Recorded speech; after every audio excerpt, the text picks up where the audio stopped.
western region. Èkó wà lára ìlú tí Awólọ́wọ̀ develop tó fi okùn tó fi develop. Then I will mention àwọn iṣẹ́ tí Awólọ́wọ̀ ti ṣe nígbà yẹn. That is why tí Jákàndé ṣe jẹ́ gọ́fúnà nígbà yẹn lÉkòó láti lè rí pé Awólọ́wọ̀ wọlé padà. So Lagos, it is not the whole part of Lagos of today ni wọ́n ń pè ní Èkó nígbà náà. Ibi tí wọ́n ń pè ní Èkó gangan tí wọ́n tá a mọ̀ sí Lagos tó jẹ́ pé ó jẹ́ kólónì tí àwọn Amẹ́ríkà gangan àwọn British tí wọ́n gbà kò ju ibi tí mo dárúkọ yìí lọ. Ìsàlẹ̀ Èkó, Victoria Island àti Ìkòyí pẹ̀lú apá kan nínú Àpápá torí ti pọ̀ ń sapá kan nínú ẹ̀ ni. Màá máa sọ fún wa ṣe rí àwọn ibi tí a mọ̀ sí Kétu, Ọjọ́ta, Ṣómólú, Bàdágìrì, Yábà, Ìsọlọ̀, Ìkẹjà, Àlímọ̀ṣọ́, Ìpàjá, Ìkòròdú, Ẹ̀pẹ́, Lẹ́kí, Àjà, then Bàdágìrì, Mùṣin, Agége. Àwọn ibi tí mo dórúkọ yìí they are part of southern state tí Awólọ́wọ̀ rú nígbà tó ń ṣe tó wà tó jẹ́ as premium láyé premium t'Awólọ́wọ̀ tó rú. Máa tún wọn kà lẹ́ẹ̀kan sí. This listed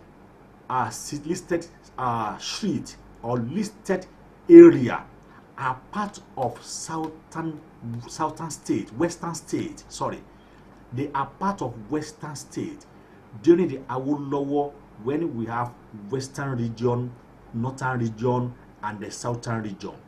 Those places that I will mention again, they are part of western state. Nígbà tí Awolowo tó ń ṣe ìjọba, àwọn ní Kétu, Ọjọ́ta, Ṣómólú, Bàrígà, Yábà, Ìsọlọ̀, Ìkẹjà, Àlímọ̀ṣọ́, Ìpàjá, Ìkòròdú, Ẹ̀pẹ́, Lẹ́kí, Àjà, Bàdágìrì, Mùṣin, Agége.